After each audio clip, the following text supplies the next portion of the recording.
कल हम लोगों ने श्रवण किया कि 88,000 सौनकादि ऋषि सूत जी महाराज से जाकर के भागवत जी की कथा सुन रहे हैं। सूत जी ने अपने गुरुदेव को प्रणाम किया और प्रणाम करके कथा कहना प्रारंभ करते हैं।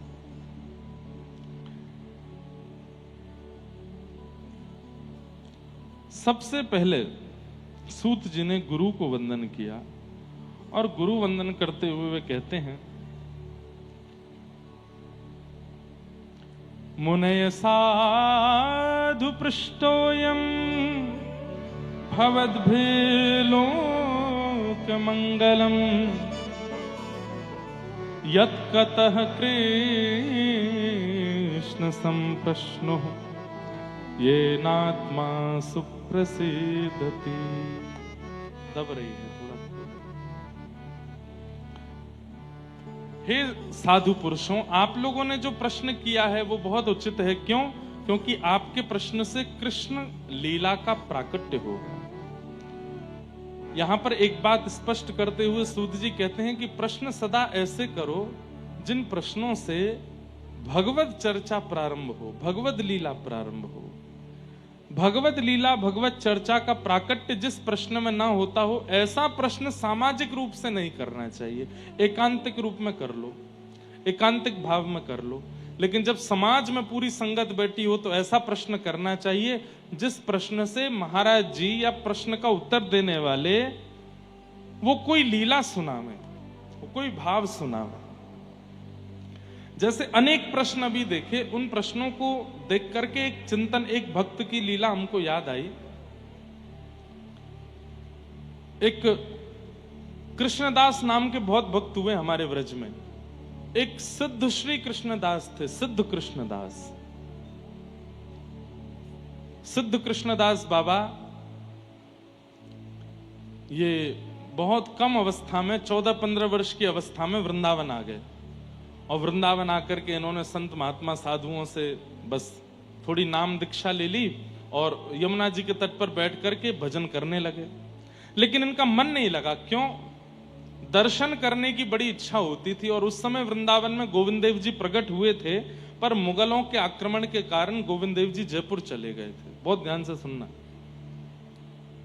तो श्री सिद्ध कृष्णदास बाबा 15-16 वर्ष की अवस्था में इन्होंने कहा, गोविंद देव जी नहीं है यहां पर, मैं क्या करूं?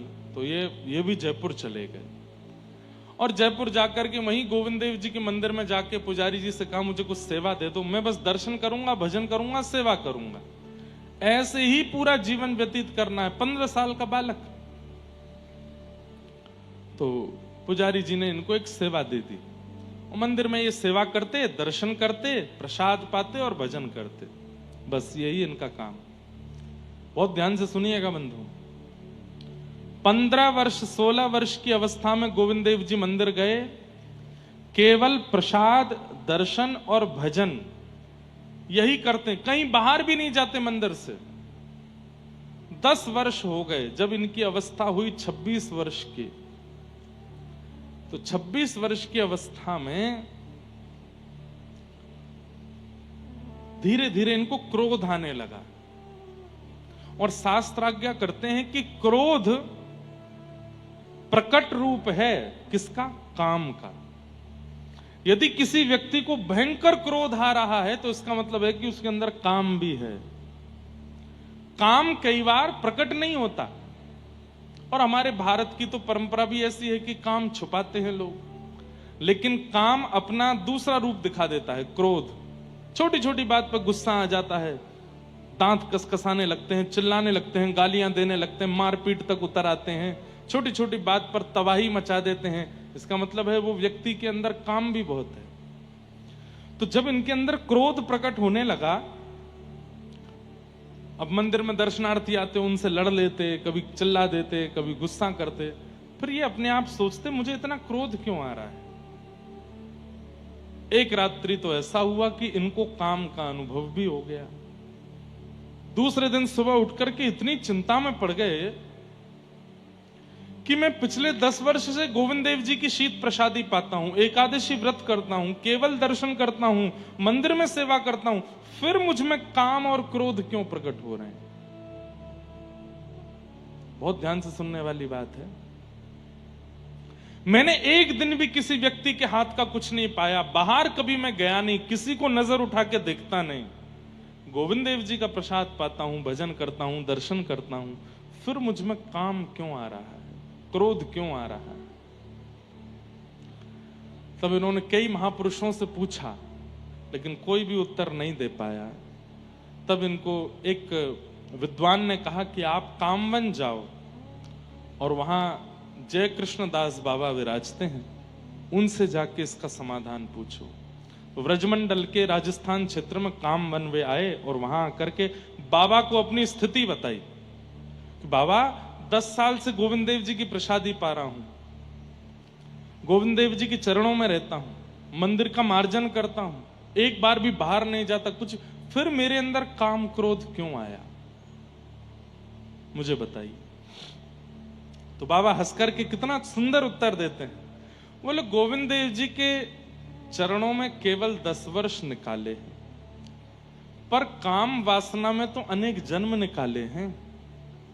इससे पूर्व जन्म में तुम क्या थे तुम्हें नहीं पता, लेकिन जो भी थे उसमें काम वासना होती ही है। आहार निद्रा भय मैथुनम च, ये आहार भोजन, निद्रा नींद, भय डर और मैथुन यानी कि वही सब विषय भोग, ये सबके जीवन में होता है। चाहे वो चींटी हो, चाहे वो पक्षी हो, चाहे वो जानवर हो, चाहे वो मछली हो, चाहे वो 84 लाख योनियों की सब योनियों में, वही सब 4 चीज मानवों में भी हैं। लेकिन मानवों में एक चीज एक्स्ट्रा है जो उनके पास नहीं है। क्या? भगवत भजन करने की सामर्थ्य, भगवत प्राप्त करने की सामर्थ्य। आहार हम भी पाते हैं, वे भी पाते हैं, निद्रा हमें भी आती है, उनको भी आती है, भय हमको भी लगता है, उनको भी लगता है, परिवार का वर्धन हम भी करते हैं, वो भी करते हैं, लेकिन वो भगवत प्राप्ति नहीं कर सकते, हम कर सकते हैं। केवल एक चीज हमको जानवरों से अलग बनाती है, क्या? कि हम सत्संग कर सकते हैं। तो जय कृष्ण दास बाबा ने सिद्ध कृष्ण दास बाबा को समझाया कि 10 वर्ष गोविंद देव जी की शरण में हुए हैं, पर अनेकों पूर्व जन्म तो काम क्रोध में निकले हैं ना, वो काम कैसे चला जाएगा इतने आसानी से? तब उदाहरण के रूप में उन्होंने एक बात कही कि कोई हरे भरे वृक्ष के पेड़ को काट करके और उसको पानी में डाल दिया जाए और फिर उसके बाद चूल्हे में लगा दिया जाए, आग लगेगी? नहीं लग सकती। एक तो हरा भरा वृक्ष, ऊपर से पानी में धर दिया गया तो गीला हो गया, अब उसमें अग्नि कैसे आ सकती है? लेकिन उसी वृक्ष को सुखा दिया जाए, पानी का स्पर्श ना होना दिया जाए और उसके बाद चूल्हे में लगाया जाए तो अग्नि पकड़ लेती है। ठीक वैसे ही हम जैसे ही भक्ति में प्रवेश होते हैं उस समय गीले वृक्ष के समान हैं। कितनी भी भक्ति की लौ जलाई जाए, जलने वाले नहीं है हम। तब क्या किया जाए? बोले एकादशी व्रत निष्ठा से करते हुए खूब सत्संग करो, खूब कथाएं सुनो, कथाएं सुन करके गिरिराज जी की परिक्रमा, वृंदावन की परिक्रमा, तीर्थ यात्राएं, ऐसे करते करते अपने उस आत्मा को सुखाओ। उसके अंदर जितने भी वो तरल पदार्थ हैं उनको सुखाइए। सत्संग करते करते करते करते एक दिन आएगा वो सूख जाएगा और उसके बाद भक्ति की लौ जब लगाई जाएगी तो वो प्रज्वलित हो जाएगा। तो बाबा गोविंद देव जी के चरणों में तुम चले तो गए, पर अभी तुमने अंतस्थ की वासनाओं को सुखाया नहीं है। बोले कैसे सुखाऊं? बोले खूब सत्संग करो, खूब कथाएं सुना करो, महापुरुषों की वाणी सुना करो, और केवल सुनना नहीं, सुनते ही पालन किया करो।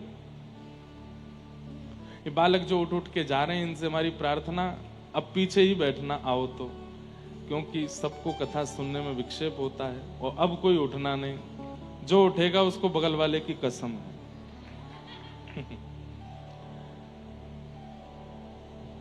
एक तो सबसे आगे बैठे हैं फिर उठ के जा रहे हैं, तो पीछे बैठना चाहिए था। क्या बता रहा था मैं? क्या बता रहा था? कहां था? हाँ, सत्संग करके तन को सुखाओ। तब उन बाबा ने खूब सत्संग किया और सत्संग करते करते करते करते करते ब्रजमंडल में ही एक गांव में रहने लगे। और उन्होंने अपना नियम कैसे बना लिया, भिक्षा में आटा मांग करके लाते और नीम के पत्ते तोड़ते, आटा में यमुना जल मिलाते और नीम के पत्ते सिलवट्टा पर घिस करके उसकी चटनी बनाते और आटे की लोई बना करके उसको अग्नि में आंच में थोड़ा भून करके और फिर उसमें नीम की चटनी डाल के खाते। खा सकते हो। और ऐसा उन्होंने 35 वर्ष तक किया। 35 वर्ष तक ऐसे पा करके रहते और एकादशी के दिन कुछ भी नहीं पाते। इतना कठोर व्रत किया, इतने कठोर नियम में रहे और केवल कथा सुनते। तब 35 वर्ष बाद जाकर के उनके अंतस्थ की जितनी भी विषय वासनाएं आदि थी वो सब नष्ट हुई। और किशोरी जी के मन में आया और ललिता जी से बोली, ललिता ब्रजमंडल में रहतो भयो भी कोई सुख हो आटो पावे, नीम की पत्ती खावे मुंह को बड़ो कष्ट होवे। तू या बाबा को जाए करके खूब सामग्री पवाए क्या, तभी मैं राजी होंगी। तब ललिता जी गईं और रूप बदल करके गईं, बाबा से जाए करके बोली, बाबा मेरी मैया ने तुम्हारे काज सामग्री भेजी है ना, पाए लो। बाबा बोले मैं बाहर को कछु ना पाऊं। तो फिर उन्होंने कहा मैं श्री जी को भोग लगाए के लाई हूं। ये सुनते ही तो बाबा प्रसन्न हो गए। बाबा की नेत्रों की ज्योति जा चुकी थी इतने कठोर व्रत करने से। ललिता जी बोली, बाबा तुम्हें दिखाना है? बोले ना। बोले मैं अपने घर में काजल बनाऊं, लगा दूं आंखन में? बोले लगाए दो। जैसी आंखन में लगाई, बोले खोलो। खोल करके देखा तो आपको स्पष्ट दिखने लगा, लेकिन ललिता जी अंतर ध्यान हो गई। तब आप बहुत रोए, समझ गए कि किशोरी जी कृपा कर रही हैं, पर आ क्यों नहीं रही हैं सामने। तब कालांतर में आगे फिर लंबा चरित्र है उनका। फिर यही गोवर्धन में मानसी गंगा में रहे और फिर वहां जाकर के एक समय आने पर इनको किशोरी जी का अनुभव हुआ। सोचो, इन कथाओं को सुनकर के मुझे कभी कभी लगता है कि हमें मिलेंगी श्री जी, हमें मिलेंगे ठाकुर जी, हम पर कृपा करेंगे कभी ठाकुर जी। हमारे अंदर तो सब है। भजन करके नष्ट करना भी हो तो भजन भी कौन सा हम अच्छे से करते हैं, नाम जप भी कौन सा अच्छे से करते हैं। मैंने खुद पे अनुभव किया। अभी हम दत्त धाम में थे, महाराज जी ने नियम दिया 5000 मंत्र रोज करने हैं। करता था तो करते करते कभी कभी झपकी आ जाती, तो फिर अपने आप को उठाते, आंखों पे पानी डालता, फिर करता। झपकी क्यों आ रही है? क्योंकि अभी मिलन की उतनी उत्कंठा नहीं है, इसलिए झपकी आ रही है। मन में खुद पे विचार होता था। फिर करते करते करते करते कभी कभी माला हाथ से छूट जाती थी। तो नियम तो ऐसा है कि हाथ से माला छूट जाए तो फिर दोबारा से शुरू करो, पर हम इतने चतुर, मैं अपनी ही बात बता रहा हूं, किसी और की नहीं। हम नीचे से यूं करते, वहीं से जहां यहीं से पकड़ लूं, पकड़ के कर लूं, अब दोबारा से शुरू से करना पड़ेगा। हमको इतना भार क्यों लग रहा है? क्योंकि अभी मिलन की उत्कंठा नहीं बढ़ी। ये खुद चिंतन में आया और उस दिन हमने गोदावरी जी से प्रार्थना करके कहा कि ऐसे ऐसे अगर मन में भाव है तो मैं जप ही नहीं करूंगा। मेरे को निद्रा की इच्छा हुई क्यों, या मेरे हाथ से माला छूटी तो मैंने ऐसा क्यों नहीं सोचा कि मैं शुरू से करूं, बीच से क्यों? ये उत्कंठा क्यों नहीं आ रही? इतनी कथा गाने के बाद भी उत्कंठा नहीं आ रही, इतनी लाल जी की सेवा करने के बाद भी उत्कंठा नहीं आ रही, इतना वृंदावन में रहने के बाद। वृंदावन वृंदावन, आप लोग तो चलो 7 दिन के लिए हम आए तो राधा राधा बोल रहे हो, वृंदावन वृंदावन बोल रहे हो। हम तो, हमारा तो काम ही यही है, दिन रात कोई मिलने भी आता है तो राधे राधे बोलता है। दिन रात किशोरी जी का नाम गाते हैं, वृंदावन का नाम गाते हैं, जगह जगह कथाएं करते हैं, वृंदावन का यश गाते हैं, लाल जी की। फिर भी मन में वो उत्कंठा क्यों नहीं आ रही है? तब ये चरित्र पढ़ा और उस चरित्र से लगा कि अभी तो बहुत सुखाना है, अंदर वो तरल पदार्थ है जो अग्नि को पकड़ नहीं पा रहा है भक्ति की। और वो तरल पदार्थ कैसे जाएगा? खूब सत्संग करके जाएगा। और सत्संग करने का मतलब बैठ के सुनना नहीं, सुनते ही पालन करना। तो हमने नियम क्या बनाया?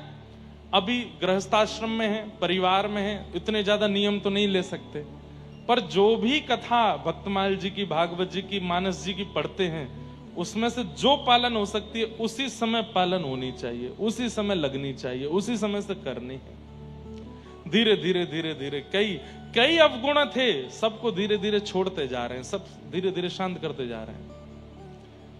अब बताने वाली बात नहीं, हमारे दत्त धाम वाले महाराज जी ने इतना बड़ा फोन गिफ्ट किया हमको, कीपैड वाला इतना बड़ा है वो। हमने निर्णय कर लिया है कि कुछ दिन बाद हम एंड्रॉयड फोन ही बंद कर देंगे, वही चलाएंगे कीपैड वाला। इतना बढ़िया प्यारा सा फोन है, छोटा सा, उसमें फेसबुक वगैरह कुछ नहीं चलता। लेकिन धीरे धीरे करो, पर करो जरूर। हम धीरे धीरे कर रहे हैं क्या? विषयों की तरफ भाग रहे हैं। धीरे धीरे उनसे बच के आगे निकलो। गृहस्थ आश्रम में भी हैं तो गृहस्थ आश्रम का निर्वहन भी इस भाव से करो कि यह वंश भी आगे बढ़े, तो भगवत भक्तों से ही बढ़े। हमारे घर में धन कमाने वाला या ऐश्वर्य कमाने वाला बालक हो, हे श्री जी आपकी कृपा से, लेकिन उससे भी ज्यादा आपके नाम को कमाने वाला, आपके यश को कमाने वाला बालक हो, ऐसी भावना। तो थोड़ा थोड़ा सुखाई अंदर से, ये अभी गीला है मन, इसलिए भक्ति की लौ इतनी जलाई जाती फिर भी नहीं जलता। ये प्रज्वलित हुई मीराबाई, आज तक प्रज्वलित हैं। प्रज्वलित हुए श्री सूरदास, आज तक प्रज्वलित हैं। प्रज्वलित हुए जनाभाई तुकाराम नामदेव, आज तक प्रज्वलित हैं। हम हो ही नहीं पा रहे हैं। क्यों? सत्संग नहीं है जीवन। वो सत्संग है भी, कथा सुनते भी हैं। आज पूज्य प्रेमानंद जी महाराज को कितने लोग सुनते हैं? हजारों लोग सुनते हैं, पर उनकी सब सुनते हैं, पर मानता कोई नहीं है। करते वही हैं जो मन चाहता है, करते वही हैं जो बुद्धि चाहती है। मतलब क्या है? हम लोगों की स्थिति ऐसी होगी, कैप्चर तो कर रहे हैं पर लागू नहीं कर रहे हैं, लागू नहीं कर रहे हैं। और ऐसे ऐसे लोगों को आपने देखा है जो इकट्ठा करते जाते हैं, बस इकट्ठा ही करते जाते हैं, लगाते कहीं नहीं है। ऐसे लोगों को ही लोभी कहा जाता है, जो इकट्ठा तो बहुत करते हैं पर उसका प्रयोग नहीं करते, उसको लगाते नहीं है। जैसे छोटे बच्चों में, हम लोग भी जब छोटे थे, पेन इकट्ठे करने की, ये भी पेन हमारे पास, ये वाला पेन भी हमारे पास, मीटर वाला पेन आता था, उसमें मीटर चलता था, वो भी मीटर वाला पेन तो आया, पर 10 से ऊपर उसके कभी मीटर गया ही नहीं, लिखते ही नहीं थे। तो संग्रह करने की स्थिति तो हमारी बन गई है, पर प्रयोग करने की स्थिति हमारी नहीं बन पा रही, इसलिए भगवत दर्शन हो नहीं पा रहा है। यदि लालसा है, अगर उनसे मिलने की दिल में तमन्ना, अगर उनसे मिलने की दिल में तमन्ना, दिल में तमन्ना, अगर उनसे मिलने की दिल में तमन्ना, करो शुद्ध अंतः करण धीरे धीरे, जो करते रहो भजन धीरे धीरे, तो मिल जाएगा राधा रमण धीरे धीरे। धीरे धीरे करो, कोई जल्दीबाजी नहीं है, पर करो। अंतःकरण शुद्ध करने के प्रयास भी करते रहो। माधवदास जी का चरित्र आता है।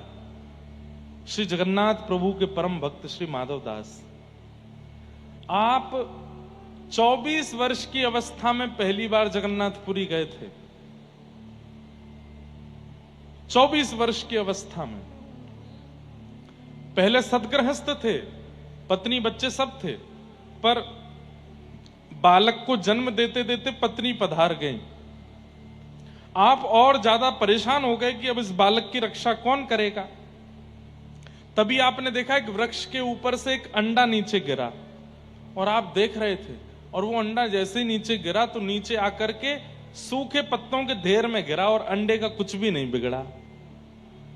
तब माधवदास जी बोले, इस अंडे में विराजमान बालक, उसकी मां भी नहीं है इस वक्त यहाँ पे, पिता भी नहीं है, लेकिन उसका जीवन है, तो इतनी ऊंचाई से गिर के भी वो बच गया। हम कैसे कह सकते हैं कि किसी व्यक्ति की रक्षा हम करेंगे? सबकी रक्षा ठाकुर जी करते हैं। जिसका जितना जीवन है उतना वो जिएगा जिएगा जिएगा। अभी हम लोग दत्त धाम में जब गोदावरी में स्नान करते थे तो कहीं कहीं गोदावरी जी का जल बहुत गहरा, हम लोगों ने तैरना ही दत्त धाम में सीखा। अब तो इतना सीख गए हैं कि इतना तो आ गया है कि डूबेंगे नहीं। लेकिन जब वहां पे गुरुजी कभी कभी सिखाते थे तैरना, तो एक दो बालक हमारे ऐसे हैं, वो मास कथा में भी गए, हफ्ता कथा में भी गए, 15 दिन, फिर भी तैरना नहीं सीख पाए। तो उनको गुरुजी अंतिम दिन एक बात कह रहे थे, बोले भाई तू तैरने का प्रयास तो कर, हम लोग चारों तरफ हैं, गहराई है, नहीं डूबेगा, हम हैं ना बचाने को, तब भी नहीं तो फिर गुरुजी बोले भाई ये सोच के तैर ले कि जब आनी होगी तो आएगी, अगर मेरे प्राण अभी भी हैं तो मैं चाहे कितने गहरे में चले जाऊं फिर भी बच ही जाऊंगा। और ये बात सत्य है, जब मेरा अंत होना है तब ही होगा, चाहे उससे पहले कुछ भी घटना घट जाए, कुछ नहीं हो सकता। तो माधव दास जी इस बात की चिंता में थे कि मेरी पत्नी मर गई, बालक की रक्षा अब कौन करेगा। तभी वो अंडा गिरा, गिर करके भी फूटा नहीं, पत्ते के ढेर में गिरा। तो माधव दास जी बोले कि इसकी मां भी नहीं, पिता भी नहीं, फिर भी ये अंडा बच गया। मैं कौन होता हूं चिंता करने वाला अपने बालक की कि मैं इसको बचाऊंगा, मेरे रहने से ये बचेगा, इसकी कोई जिम्मेवारी तो नहीं, जगन्नाथ जी सब देख लेंगे। और बच्चे को परिवार के हवाले करके चले गए। 24 वर्ष की अवस्था में जब जगन्नाथपुरी गए तो केवल नील चक्र का दर्शन किया, जगन्नाथ प्रभु का नहीं। ऊपर विराजमान नील चक्र को देख करके इतना रोए, इतना रोए। क्यों रोए? कि मैंने 24 वर्ष लगा दिए ठाकुर जी के पास आने में। अगर मैं 24 वर्ष नहीं, कम से कम नहीं तो 18 वर्ष पहले, 19 वर्ष पहले भी यहां आ गया होता तो आज ठाकुर जी मिल गए होते। मैं 24 वर्ष गंवाने के बाद यहां पर आया हूं। सोचिए, इतने विरह व्याकुल हुए माधव दास जी कि 4 दिन तक भोजन नहीं पाया। कि मैंने 24 वर्ष पहले मेरे अंदर यह बात क्यों नहीं आई कि मैं आ जाऊं यहां पर। 24 वर्ष लग गए मुझको यहां आने में। और ठाकुर जी उनके इस भाव से इतने प्रसन्न हो गए कि श्री जगन्नाथ जी छोटे बालक का रूप धारण करके गए और प्रसादी लेकर के गए मंदिर से, और जाकर के माधव दास जी को दिया। कहा कौन हो? बोले मैं यहीं का हूं। पुजारी जी को पता चला कि एक कोई भक्त आया है, 4 दिन से भूखा है, तो उन्होंने जगन्नाथ जी का प्रसाद भेजा। माधव दास जी ने प्रेम से प्रसाद पाया। थाल वापस करने के लिए जब मंदिर गए तो पुजारी जी बोले थाल तुम्हारे पास कैसे आया? बोले आपने ही तो भेजा था। बोले अच्छा बताऊं? अभी चोरी करवाता है मंदिर से और कहता मैंने भेजा था। बोले अरे नहीं, आपने एक बालक के हाथ भेजा था। बोले कोई बालक के हाथ नहीं भेजा मैंने। कौन हो तुम? नाम क्या तुम्हारा? बोले आप मुझे नहीं जानते, मैं एक यात्री हूं, माधव दास मेरा। बोले मैं नहीं जानता तुमको, कैसे आया थाल तुम्हारे पास? माधव दास जी के नेत्र बंद हो गए। बोले ओहो, जगन्नाथ जी आए थे, प्रसाद लेकर के, भूखा देख नहीं पाए मुझे, पवा के गए। और तब से श्री माधव दास जी जगन्नाथपुरी से गए ही नहीं। वहीं रहकर के खूब भजन किया, खूब साधन किया, और ऐसी स्थिति हो गई कि जगन्नाथ प्रभु का दर्शन करने माधव दास जाते। आज जब हम जगन्नाथ जी को देखते हैं तो उछल पड़ते हैं, लेकिन जब माधव दास जी मंदिर जाते थे जगन्नाथ जी उछलने लग जाते थे माधव दास को देख करके। इतना प्रेम ठाकुर जी माधव दास से करते थे। तो स्थिति बने तो सही दर्शन की, और वो कैसे बनेगी? जब तक हमारी कामना में ठाकुर जी नहीं आएंगे, जब तक तड़पेंगे नहीं उनको प्राप्त करने के लिए, तब तक ऐसी स्थिति नहीं बनने वाली है। और वो तड़प कैसे आवेगी? कथाएं सुनो, जो आज्ञा की जाती है उसका पालन करो, जो बातें शास्त्रों में, कथाओं में व्यास जी के मुख से निकल आती है, भक्त चरित्र में सुनते हो, उसको तुरंत पालन करना प्रारंभ करो। एक दिन इतना विरह चित्त में होगा।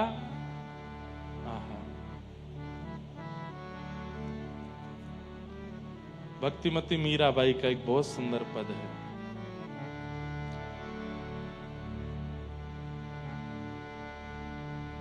दर्श बिन दुखन लागे दरस बिन धूखन लागे, दरस बिन धूखन लागे, दरस बिन धूखन लागे। ओ जब ते तुम बिछुड़े पिए मोह से, बिछड़े पिए मोह से, एक पल आयो ना चैन, एक पल आयो ना चैन। एक पल आयो ना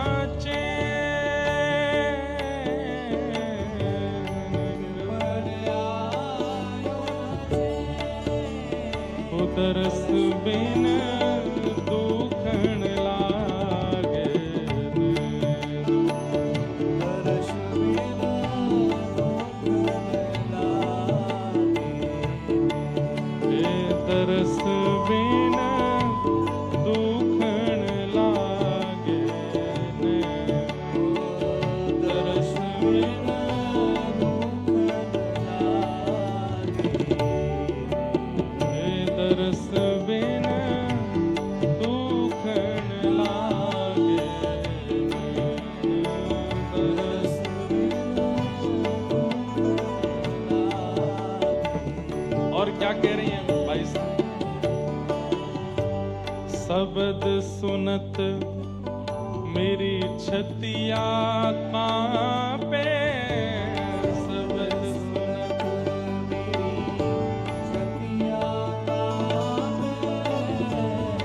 शब्द सुनत मेरी छतिया कांपे, शब्द सुनत मेरी।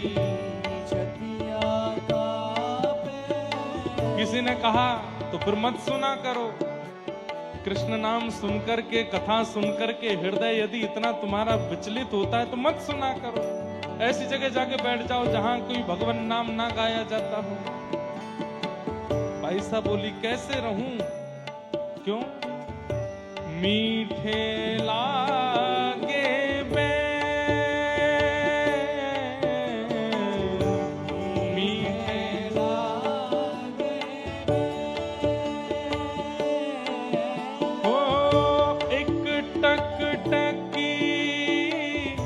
पंथ निहारूं, एक टक टकी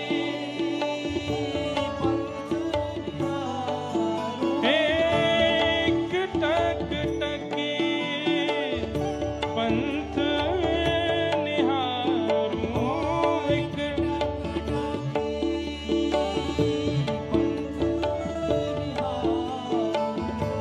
भाई क्षमा दरस बिन दुखन लागे, दरस बिन दुखन लागे। हाँ, ये पद होता है हमारे साथ। दर्शन किए बिना आंखों में दर्द होता है। कब होता है? कोई बहुत बढ़िया पिक्चर लगी हो, कोई ना दिखाने जा रहा हो, पिताजी से बोला, बहन से बोला, मित्रों से बोला दिखा लाओ हमको, नहीं बन पा रहा, तो फिर आंखों में दर्द होता है। कोई क्यों नहीं दिखा रहा है हमको?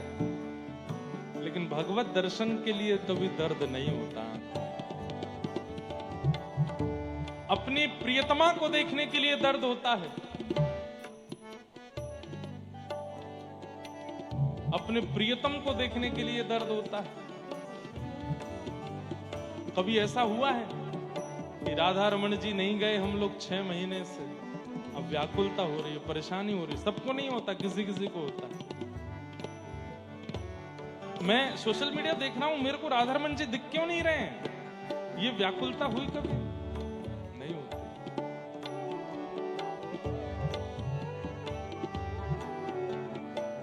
हमारे वृंदावन से दूर हैं, 1.5 महीना लगभग हो गया, और अभी भी 16 तारीख तक वृंदावन नहीं जाना है। 12 को यहाँ कथा पूरी करके कोटा जाएंगे, कोटा से फिर बेंगलोर जाएंगे, बेंगलोर से फिर वृंदावन जाएंगे, 2 दिन वृंदावन रुकेंगे, फिर मुक्तिनाथ जाएंगे, मुक्तिनाथ से फिर आगे आगरा में कथा, फिर ऐसे सब क्रम।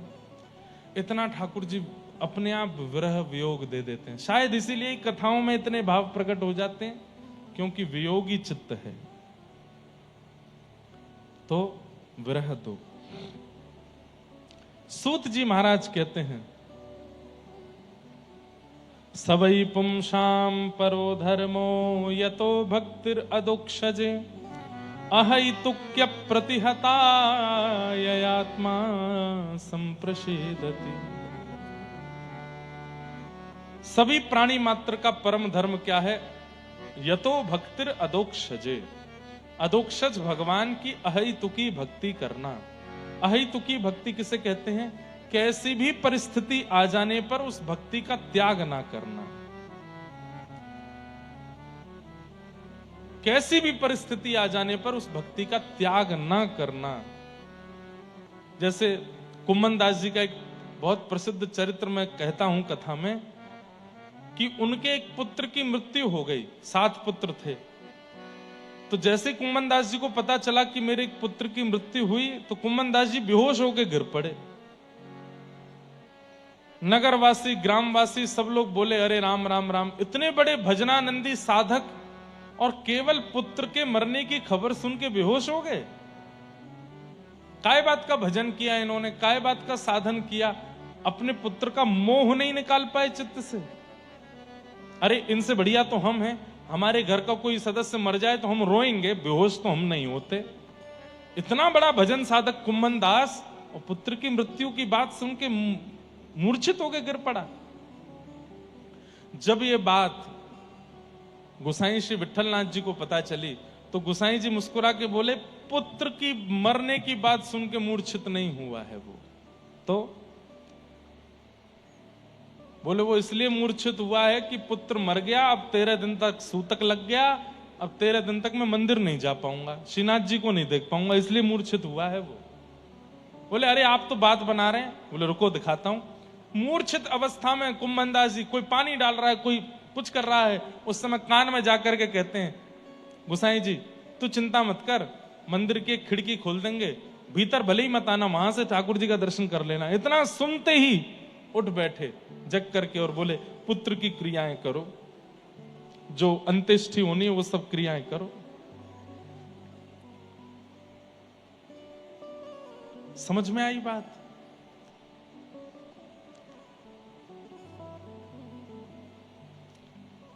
कैसे कैसे प्रेमी हैं ठाकुर जी के। पुत्र मर गया फिर भी भगवत प्रेम कम नहीं हुआ। हमारे महाराष्ट्र में गोरोबा काका जो मटका बनाते थे मिट्टी का, और उनका छोटा सा बालक पैरों के नीचे आ गया। कथा सुनी है आपने? गोरोबा काका, पत्नी ने आकर के कहा कि मैं बालक तुम्हारे हवाले छोड़ के गई थी, वो कीर्तन में ऐसे मग्न हुए, कीर्तन कर रहे थे, मिट्टी दबा रहे थे चरणों से, छोटा बालक घुटमुन घुटमुन पैरों के नीचे आ गया। लेकिन आप कीर्तन में इतने मग्न थे कि नहीं पता चला, बालक की मृत्यु हो गई। लेकिन भगवत भक्ति नहीं छोड़ी, ठाकुर जी का भजन नहीं छोड़ा। कई संसारवादी लोग मेरी इस बात को कह करके, बात को सुन करके बहुत प्रोपेगेंडा बना सकते हैं। कैसी बातें कर रहे हो आप? आपके साथ ऐसा हो जाए तो आप सह लोगे? दुनिया को ज्ञान दे रहे हो व्यास मंच पे बैठ के, खुद के जीवन में अगर कुछ हो जाए सह लोगे? हमसे तो सहने की पूछना ही मत, हम बहुत सह लेते हैं और बहुत सहना जानते भी, इससे ज्यादा भी सह सकते हैं ठाकुर जी की कृपा से। अभिमान में नहीं बोल रहे हैं, लेकिन बात यहां चल रही है कि चाहे जैसी परिस्थिति आ जाए, चित्त में वह प्रेम नहीं घटना चाहिए जो ठाकुर जी के प्रति है, वो नहीं घटना चाहिए। उसे अहेतुकी भक्ति कहते हैं। और ऐसा प्रेम ठाकुर जी से करने वाला, उसके लिए सूत जी कह रहे हैं वही व्यक्ति का परम धर्म है। यतो भक्तिर अदोक्षजे अहेतुक्य प्रतिहता ये आत्मा संप्रषेदति। अहेतुकी भक्ति करो, चाहे जैसी परिस्थिति आ जाए। ठाकुर जी का त्याग नहीं। सुदामा चरित्र क्यों सुनते हैं हम? भोजन के लाले पड़ गए, घर में रहने के लिए अच्छी व्यवस्था नहीं, बच्चों को खिलाने के लिए साधन नहीं, लेकिन अयम ही परमो लाभो, सुदामा जी कहते हैं, उत्तम श्लोक दर्शनम। उनके लिए वो कष्ट है ही नहीं। संपदो नैव संपदः विपदो नैव विपदः संपदो नैव संपदः विपद विस्मरणम विष्णु संपद नारायण स्मृति। वास्तव में विपत्ति कोई विपत्ति नहीं है। पैर में लग गई, सिर में लग गई, कान में लग गई, हृदय में लग गई, पेट में लग गई, कोई भी पीड़ा हो गई या परिवार में कुछ हो गया, ये विपत्ति नहीं है। बहुत धन मिल गया, करोड़ों का फायदा हो गया, इतनी बड़ी प्रॉपर्टी मिल गई, ये मिल गया, ये संपत्ति नहीं। तो ठाकुर जी को भूल जाना, इससे बड़ी कोई विपत्ति नहीं। और ठाकुर जी की हमेशा याद बने रहना, इससे बड़ी कोई संपत्ति नहीं हो सकती। चाहे जैसी परिस्थिति आ जाए, ठाकुर जी को आप भूलते नहीं हो तो आप सबसे बड़े संपत्तिवान हो। आपसे बड़ा कोई संपत्तिवान नहीं है। ठाकुर जी को नहीं भूलते। धर्मस्वनिष्ठितः पुंसां विश्वक्सेन कथासु यः नोत्पादयेदधिरतिं श्रम एव हि केवलम्। बहुत अच्छी बात है। क्या? हमारे द्वारा एकादशी व्रत किया गया, हमारे द्वारा गिरिराज जी की परिक्रमाएं की गई, हमारे द्वारा वृंदावन के दर्शन किए गए, बद्रीनाथ, जगन्नाथ धाम, द्वारिका धाम, श्री पंढरपुर धाम, श्रीनाथ धाम, ये सब किए गए। खूब बड़े बड़े यज्ञ किए गए, अनुष्ठान किए गए, ब्राह्मणों के सत्कर्म किए गए। लेकिन इन सबको ठाकुर जी ने स्वीकार किया, इसका क्या प्रमाण है? आपके द्वारा किए गए सत्कर्म ठाकुर जी ने स्वीकार किए हैं और ठाकुर जी आपके सत्कर्मों से प्रसन्न हैं, इसका क्या प्रमाण है? तो यहां कहते हैं विश्वक्सेन कथासु यः, भगवान की कथा में रुचि होना, ठाकुर जी की कथा में मन लगना। ध्यान से सुनना, ठाकुर जी की कथा में मन लगना, ठाकुर जी की कथा में रुचि होना। जैसे व्यास जी कहें कि अब आज की कथा विश्राम, आगे कथा कल कहेंगे, तो मन में बड़ी घबराहट हो जाना। अब कैसे निकलेंगे 12 घंटे, 24 घंटे बाद कथा सुननी है, 24 घंटे कैसे निकलेंगे? इस प्रकार कथा के प्रति व्याकुलता चित्त में रहना, ये इस बात का प्रमाण है कि आपके द्वारा किए गए समस्त सत्कर्म, व्रत, अनुष्ठान सब ठाकुर जी स्वीकार करते हैं। समझ में आई बात? ठाकुर जी की आपके प्रति स्वीकृति का प्रमाण है सत्संग में रुचि होना, सत्संग में मन लगना। और सत्संग में बैठे बैठे आलस आना, सत्संग में बैठे बैठे मन ना लगना, उठ के जाने की इच्छा होना, निद्रा आना, ठीक है अब कल से घर पे ही सुन लेंगे, यहाँ आओ गर्मी लगती है, ऐसा है वैसा है, नहीं। ठाकुर जी की अप्रसन्नता का प्रमाण है ये सत्संग में रुचि ना होना। यहां हम आते हैं 6:30 बजे, कई बार 7 भी बज गए, आज तो 7 बज गए, पर सुनने वाले लोग 2 बजे से आ जाते हैं, 3 बजे से आ जाते हैं। जिनको सुननी है कथा वो 2 बजे 3 बजे से आ जाते हैं, इतनी जल्दी आकर के बैठ जाते हैं यहां पर। अभी दिसंबर में मुंबई में कथा थी, दादर में। कौन कौन आए थे उसमें? आप लोग आए थे भैया। बंबई वाले हमको वहां दादर के, और दादर के आगे कौन सी जगह पड़ती है, हाँ जो भी पढ़ते हैं, वहां के इतने सारे लोग न्यूज वाले और सब आके बोले कथा होती है 4-5 बजे से और लाइन लगती थी सुबह 8 बजे से, हैं?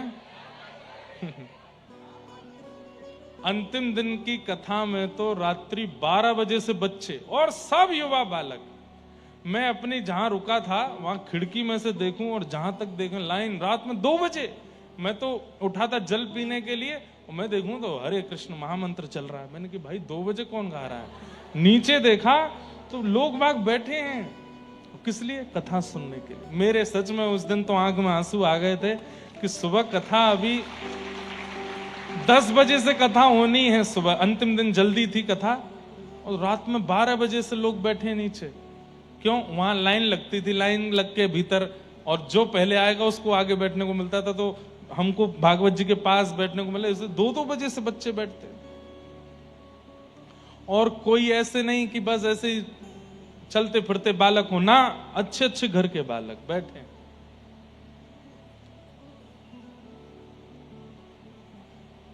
तब ये वाला श्लोक मेरे मन में आता था कि सूत जी महाराज कहते हैं कि ठाकुर जी आपसे प्रसन्न हैं, इस बात का प्रमाण कथा के प्रति आपकी रुचि ये बताती है। उत्सुकता, व्याकुलता, जैसी पता है कथा में जाना है, हम जाएंगे, कथा सुनेंगे, पूरी बैठ के सुनेंगे, जहां जगह मिल जाएगी बैठ के सुन लेंगे। ये रुचि, ये उत्सुकता, ये इस बात का प्रमाण है कि ठाकुर जी आपसे प्रसन्न हैं। इंद्रेश जी ये तो हर साल आते हैं उल्लासनगर, कौन सी बड़ी बात है? ऐसे मन में भाव आ रहे हैं, तो हम अपनी नहीं कह रहे हैं, कथा के प्रति यदि ये भाव आ जाता है, आलस्य का भाव आ जाता है, और कोई भाव आते हैं, तो श्रम एव ही केवलम नोत्पादयेद अधिरतिम, श्रम एव ही केवलम। आप अगर इस प्रकार कथा के प्रति, सत्संग के प्रति भाव रखते हो, तो कह रहे हैं कि आपके द्वारा की गई एकादशी केवल कोरी मेहनत है, ठाकुर जी उससे प्रसन्न नहीं होते। आपके द्वारा किया गया गोवर्धन वृंदावन की परिक्रमा, यमुना स्नान, गंगा स्नान, बद्रीनाथ, केदारनाथ, गंगोत्री, यमुनोत्री, जगन्नाथपुरी, द्वारिका आदि का भ्रमण, सब केवल और केवल एक श्रम है। कथा के प्रति रुचि, तो अब रुचि के बारे में बात करो कथा की, तो सबसे बड़े रुचिकर भागवत के हैं परीक्षित। कल चौथे दिन की कथा में यह प्रसंग आना चाहिए, लेकिन मैं अभी बता देता हूं ताकि आपको अनुभव हो कि कथा के प्रति उत्सुकता कैसी होनी चाहिए। 4 दिन हो गए कथा सुनते सुनते, दिन रात कथा चल रही है 24 घंटे, और एक आसन पर बैठे हैं परीक्षित। 7 दिन बाद मृत्यु हो जानी है तक्षक सर्प के डंसन से, और चौथे दिन की कथा जब आती है तो 2 श्लोकों में संपूर्ण कृष्ण कथा सुना करके विश्राम कर देते हैं। तब सामने बैठे परीक्षित कहते हैं, कथितो वंश विस्तारो भवता सोम सूर्ययो राज्ञां चो भयवंशाना चरितम परमाद्भुतम। मुझे भूख नहीं है, मुझे प्यास नहीं है, मुझे निद्रा नहीं है, केवल और केवल कृष्ण लीला सुनाई है, कृष्ण कथा सुनाई है। थोड़ी देर आराम कर लो परीक्षित, तुम 4 दिन से बैठे हो। तो परीक्षित कहते हैं, आप जब कथा सुनाते हैं और कथा सुनते सुनते जब मेरे नेत्र बंद हो जाते हैं भाव में, वहीं आराम हो जाता है। आप जब ठाकुर जी की मधुर लीला सुनाते हैं, उसी से मेरा पेट भर जाता है। आप जब रस भरे श्लोक बोलते हैं, उसी से मेरी प्यास बुझ जाती है। मुझे संसार की वस्तु की आवश्यकता नहीं, कृपा करके मुझे कथा सुनाओ। भक्तमाल कार श्री नाभाजी तो कहते हैं कि 7 दिन बाद तक्षक सर्प के डंसन से परीक्षित की मृत्यु नहीं हुई। तो जैसे ही सुखदेव जी व्यास आसन पर खड़े हो गए और बोले अब कथा विश्राम होती है, तुम तो राजन मरिष्यति पशु बुद्धि में माम जही, तुम मरोगे ये पशु बुद्धि है। कथा विश्राम करके जैसे ही सुखदेव जी जाने लगे, परीक्षित जी के प्राण उस विरह में निकल गए कि अब कथा विश्राम हो गई, अब कैसे जीऊंगा मैं। तक्षक सर्प ने तो आकर के उनके मरे हुए शव का स्पर्श किया, ऐसा अनेक संत जन और नाभाजी भक्तमालकारों का कहना है। पर वास्तव में तो श्री परीक्षित जी के प्राण कथा के वियोग में चले गए। बंधु, ये कथा के प्रति रुचि किसकी नहीं है? हमें एक नाम बता दो। जितने भी भगवत प्राप्त हैं सब ठाकुर जी कथा के प्रति रुचि रखते हैं। सबसे पहला नाम जो सब जानते हैं, प्रभु चरित्र सुनवे को रसिया, राम लखन सीता मन बसिया। श्री हनुमान जी महाराज। पूरी हनुमान चालीसा में गोस्वामी जी ने ये नहीं कहा कि लड्डू का भोग लगाओ, ये नहीं कहा कौवा के पत्ते लगाओ, ये नहीं कहा सिंदूर लगाओ, लेकिन हनुमान जी की सबसे प्रिय वस्तु का उद्घाटन कर दिया। क्या? प्रभु चरित्र सुनवे को रसिया। और दुनिया के लोग सिंदूर चढ़ाते हैं, अकौवा के पत्ते पर राम नाम लग के चढ़ाते हैं, लड्डू का भोग लगाते हैं, पर कथा नहीं सुनाते हनुमान जी को, जो सबसे प्रिय है उनको। महादेव भोले बाबा निरंतर नेत्र बंद करके बैठे रहते हैं। पार्वती जी पूछती हैं आप क्या कर रहे हैं? तो महादेव के मुख से निकलता है, मुनिंद वृंद वंदिते त्रिलोक शोक हारिणी। ये राधा कृपा कटाक्ष कौन गा रहा है? वो देव आदिदेव महादेव गा रहे हैं, जो निरंतर प्रिया प्रियतम के चिंतन में ही लगे रहते हैं। उन्हें भी कथा प्रिय है, अमर कथा सुनाते रहते हैं पार्वती जी को। तीसरा, आपकी महाराष्ट्र भूमि से रुक्मणी जी भगवान को जब पत्र लिख करके भेजती हैं तो क्या कहती हैं? श्रुत्वा गुणान भुवन सुंदर शृण्वतां ते निर्विश्य कर्ण विवरई हर तुंगतापम। मैंने आपको देखा नहीं है, पर आपकी कथाएं बहुत सुनी हैं, और आपकी कथा सुनने में मुझे बहुत सुख मिलता है। कई जगह तो कहते हैं कि ब्राह्मण देवता पत्र लेकर के भगवान के पास गए, भगवान ने पत्र खोल के पहला श्लोक की पहली पंक्ति पढ़ी और तुरंत पत्र बंद करके बोले अब तो ब्याह इन्हीं से करना है। क्यों? कथा के प्रति इतनी रुचि रखती हैं, ये हमारी अर्धांगिनी बनने लायक है। हनुमान जी, महादेव, रुक्मणी, और अब आ जाओ व्रजमंडल। तब कथामृतम तप्त जीवनम कवि भीरेरितम कल्मषापहम् श्रवण मंगलम श्रीमदाततं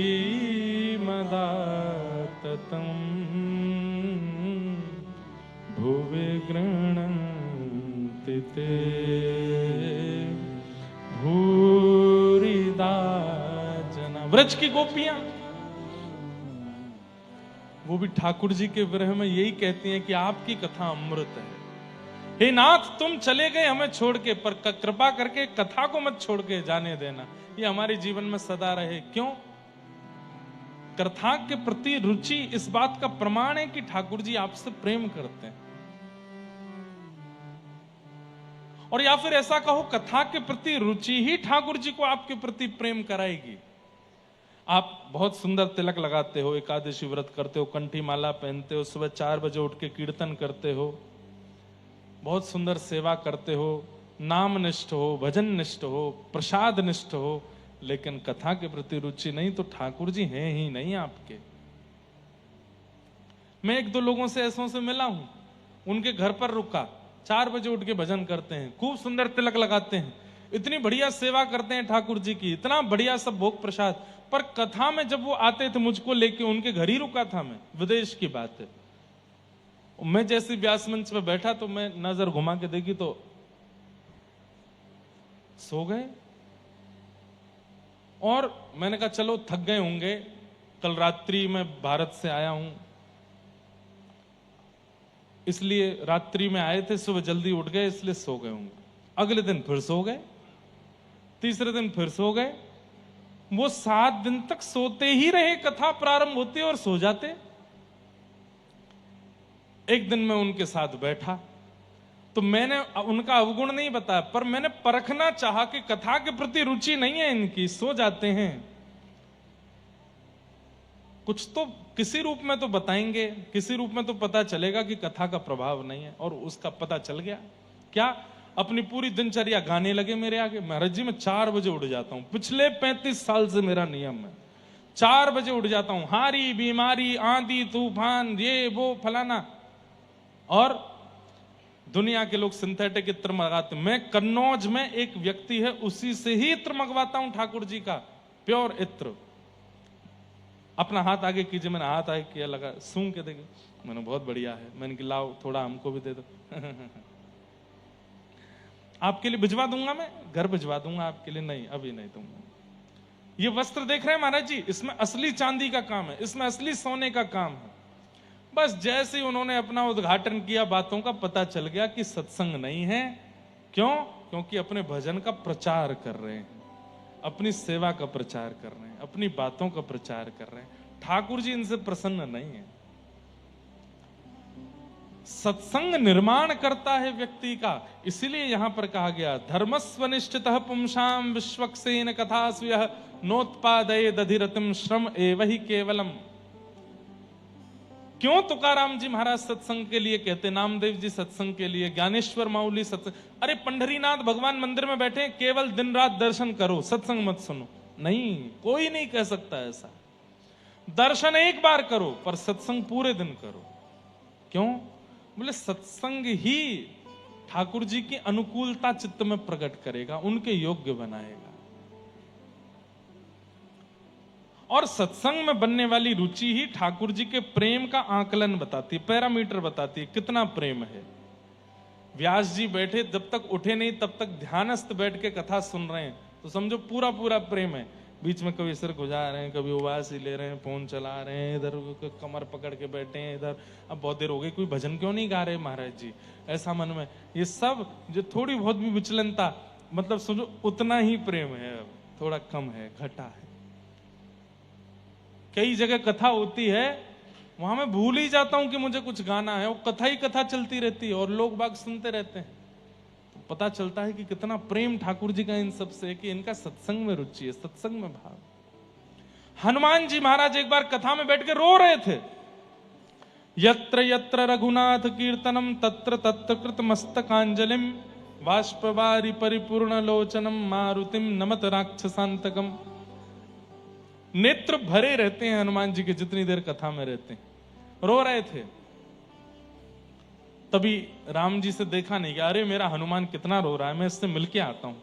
जैसे ही गए, रोते हुए हनुमान जी महाराज रो रहे थे, मेरे राघव, मेरे राम, मेरे प्रभु, मेरे इष्ट, मेरे प्राण धन। तभी राम जी गए, कंधा पर हाथ रखा, हनुमान जी महाराज की आंख खुली, कथा चल रही थी। राम जी को देखा, राम जी बोले मैं आ गया हनुमान, तू मत रो, मैं तेरे पास ही खड़ा हूं। बोले जय जय, 2 घंटे की कथा रह गई, अभी बाहर जाओ, 2 घंटा और रोने दो मेरे को, 2 घंटे बाद मिलना। बोले मैं मिल गया, फिर क्यों रो रहा है? आप मिलते हो तो केवल नेत्रों को दिखाई देते हो, पर ये वक्ता कथा सुनाते हैं ना, रोम रोम का आपका दर्शन करा देते हैं। ऐसा लगता है मन बुद्धि चित्त प्राण सबको आप दिख गए हो। अरे चैतन्य महाप्रभु अपने एक शिष्य से रोज कथा सुनने के लिए जाते थे महाप्रभु जी। अब सोचो ऐसी कथा सुनने वाले श्रोता हैं ही नहीं।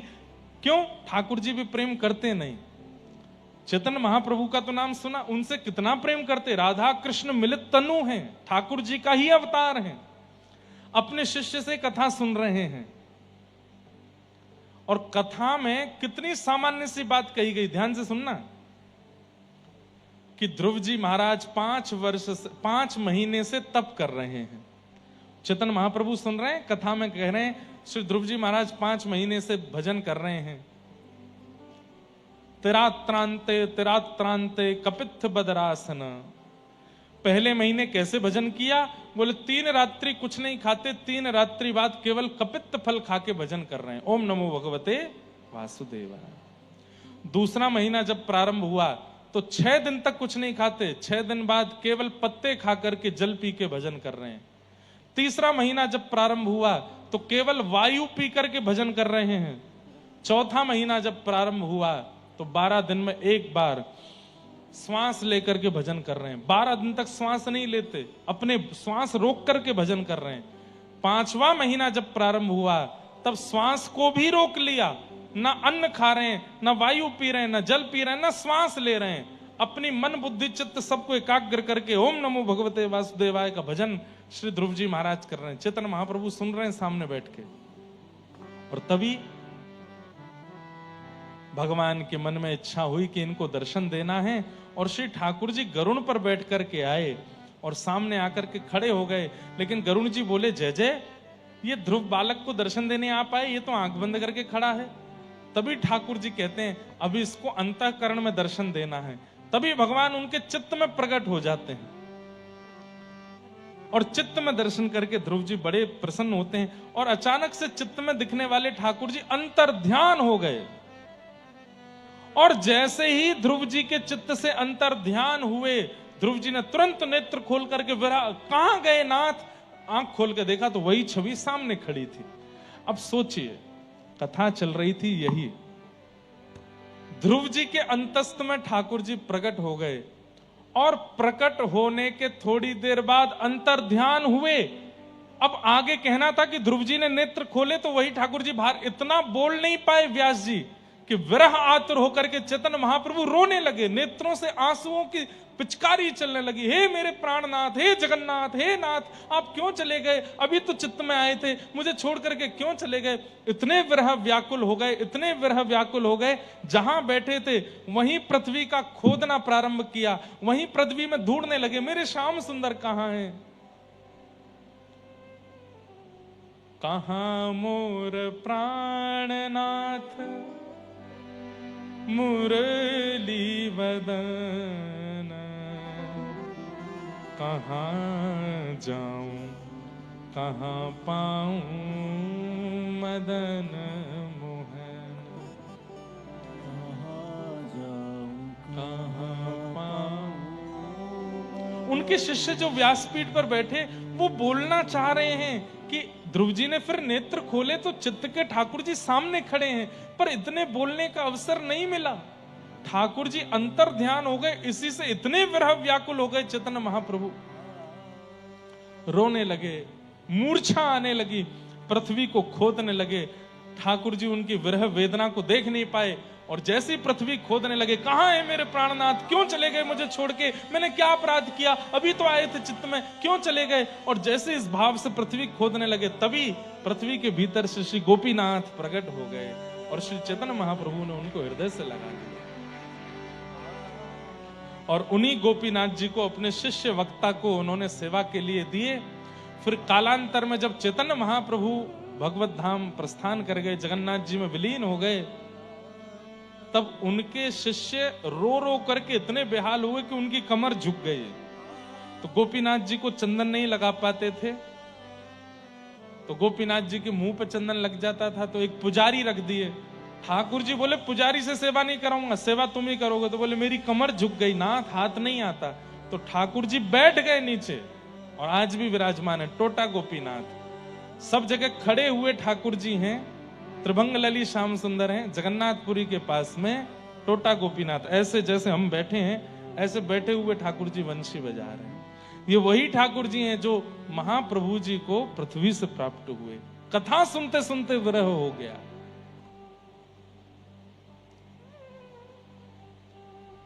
हम लोगों की स्थिति कहां है बंधुओं? कहीं भी नहीं। अत्यंत प्रेम करने वाले भक्त को ठाकुर जी कथा में, भक्त के कथा में प्राण बसते हैं। अत्यंत प्रेमी जो होता है ठाकुर जी का, वो कथा के बिना नहीं रह पाता।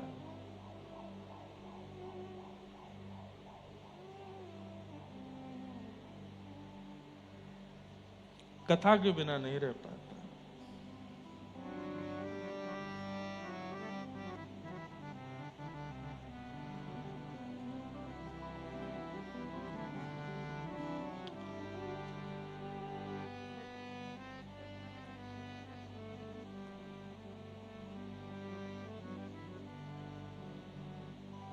ऐसे ठाकुर जी के मधुर गुण हैं, मधुर कथा है, मधुर भाव है, उनको सुनने में रुचि रखते हैं। वो भक्त जिनसे ठाकुर जी बहुत प्रेम करते हैं, ठाकुर जी अनंत प्रेम प्रदान करते हैं। इस प्रकार यहां ये बात भाव बताई गई।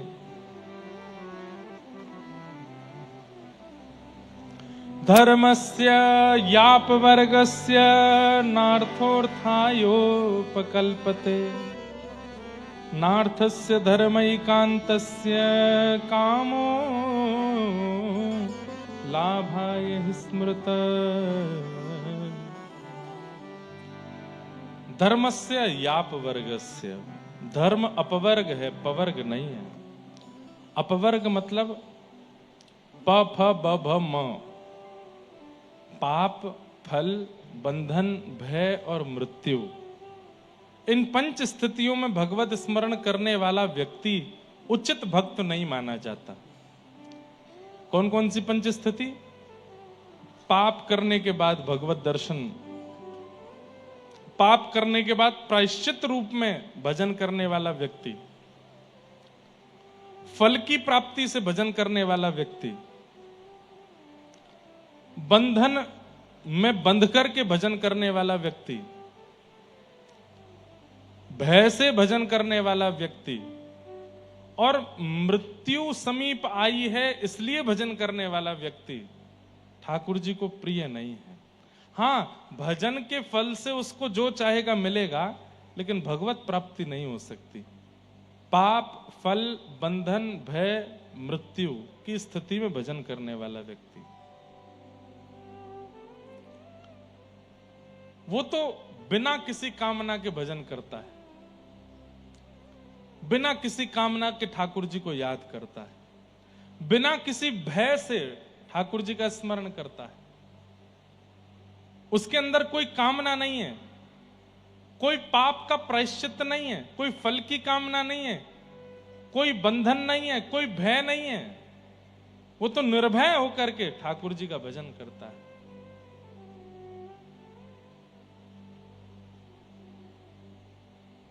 मैं तो गोविंद रा गुण गासू, राणा जी रूठे तो मने काय करे। मीराबाई गा रही है। आहा, बहुत सुंदर पद लगता है मुझे। राम नाम रा जहाज चला स्या, राम नाम रा जहाज चला स्या। आज तीसरा दिन है कथा का, और मीराबाई रोज आती हैं कथा में। पहले दिन भी मीराबाई का पद आया, कल भी मीराबाई के पद आया, आज भी। इतनी बाईसा कृपा सब जगह नहीं करते, पता नहीं क्यों रोज कथा में बाईसा आ रहे हैं। गाओ, करताल बजाते हुए गाओ। राम नाम रा जहाज चला स्या, राम नाम रा जहाज चला स्या, राम नाम रा जहाज चला स्या, राम नाम रा जहाज चला स्या। मैं तो भव सागर तर जासू, मैं तो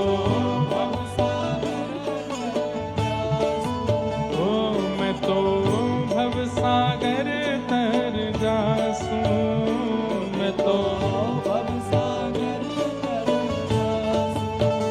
तो मैं तो गोविंद रा गुण गासू, राणा जी रूठे तो मने काय करसी।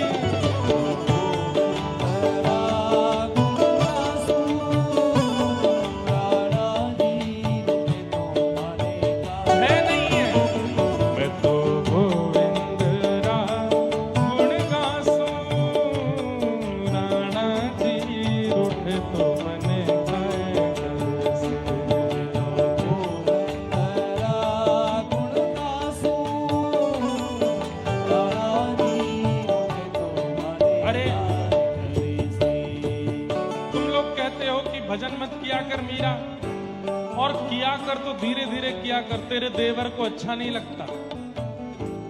मीराबाई बोली, मारा तो बहुत बार मुझे, लेकिन मार नहीं पाया। अब ज्यादा से ज्यादा क्या करेगा, नगर से निकाल देगा। ये रूठेंगे तो नगर से निकालेंगे, लेकिन मेरे प्राणनाथ रूठ गए तो पूरी तीनों लोगों के स्वामी है, मैं कहां जाऊंगी? वो निकाल भी देंगे तो मैं कहीं नहीं जा पाऊंगी। इसलिए ये रूठे तो रूठे, वो नहीं रूठना चाहिए। ओ मैं तो गोविंद गुण गासूं, राणा जी रूठे तो मने काय करसी।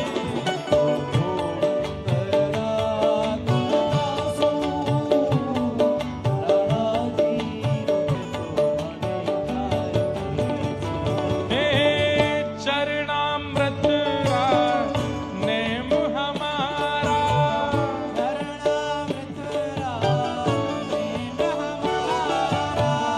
चरणामृत नेम हमारा,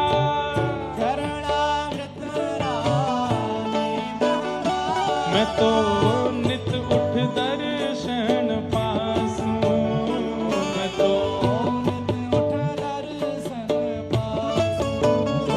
मैं तो नित उठ दर्शन पासूं, मैं तो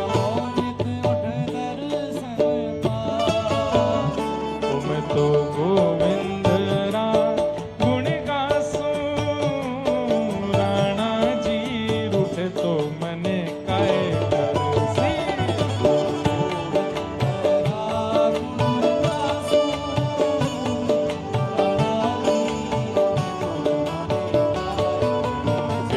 मैं तो गोविंद गुण गासूं, राणा जी रूठे तो मने काय करसी।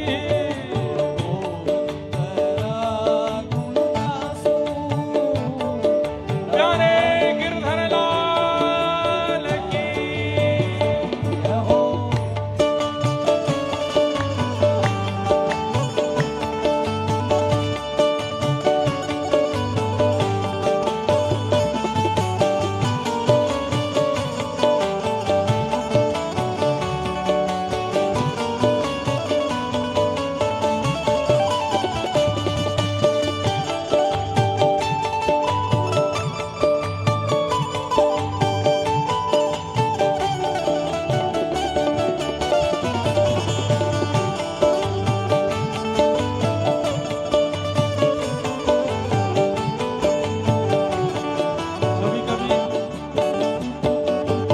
कई श्रोताओं को देख के मुझे लगता है कि मैं कथा वक्ता हूं, मुझे अधिकार नहीं बीच में नीचे आने का, नहीं तो मैं नीचे आके बताऊं कि नृत्य कैसे किया जाता है।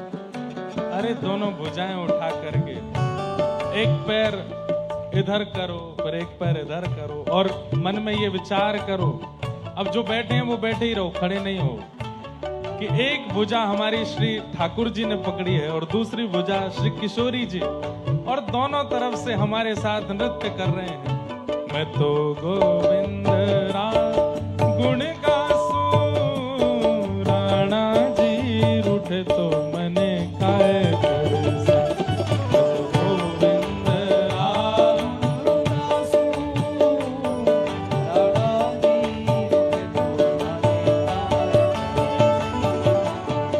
हरि मंदिर मां नृत्य करास्या, हरि मंदिर मां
दिखाने आए हो। मीराबाई कहती हैं कि तुम्हारी ननद को अच्छा नहीं लगता, तुम्हारे देवर को अच्छा नहीं लगता, तुम राजघराने की हो, यहाँ किसी को अच्छा नहीं लगता, तुम भजन करती हो। बोले मैं भजन नहीं करूंगी, उससे इनको अच्छा लगेगा, लेकिन मेरे श्याम सुंदर वो मेरे भगवान नहीं है, मेरे परमात्मा नहीं है, मेरे प्राण हैं। प्राण हमारा प्राण हमारा। अरे देह को जो अच्छा लगता है वो तो संसारी लोग करते हैं, प्राणों को जो प्रिय लगे वो भक्त करता है। ओ प्राण हमारा वहाँ बसत है, प्राण हमारा। ओ प्राण हमारा वहाँ बसत है, प्राण हमारा। ओ यहाँ तो खाली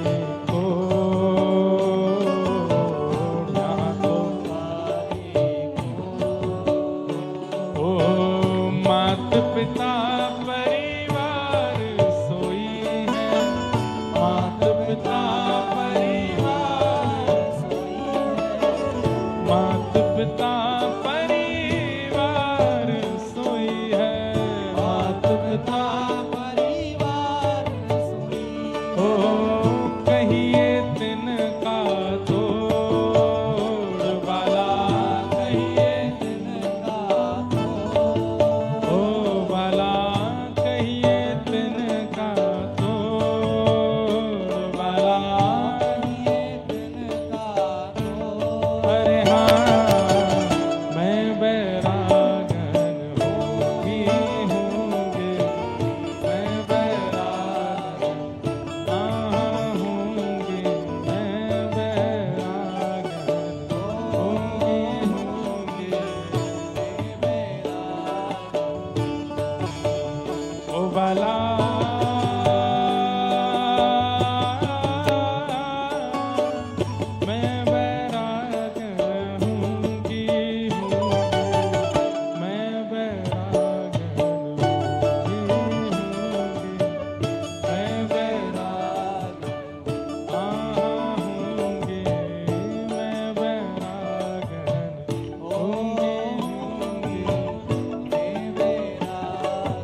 जी रूठे तो मने काय कर से। राणा जी रूठे तो मने काय करे से। हे राणा जी रूठे तो मने काय कर से। राणा जी रूठे तो मने काय करे से।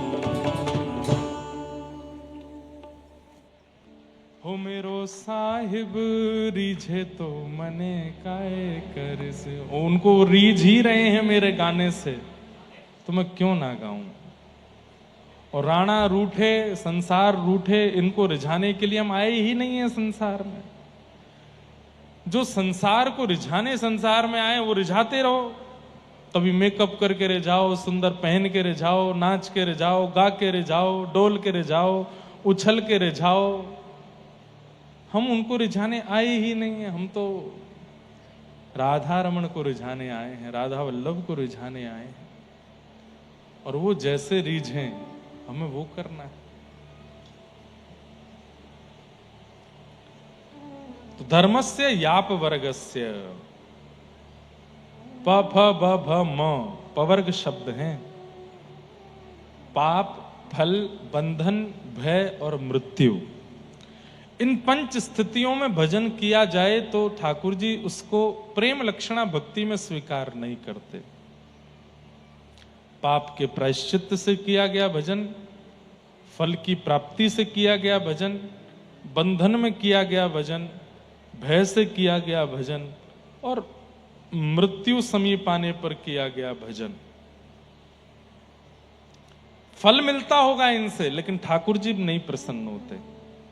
ठाकुर जी तो नार्थस्य धर्मैकांतस्य कामो लाभाय स्मृत, कामना से किया गया भजन ठाकुर जी को प्रिय नहीं, निष्काम।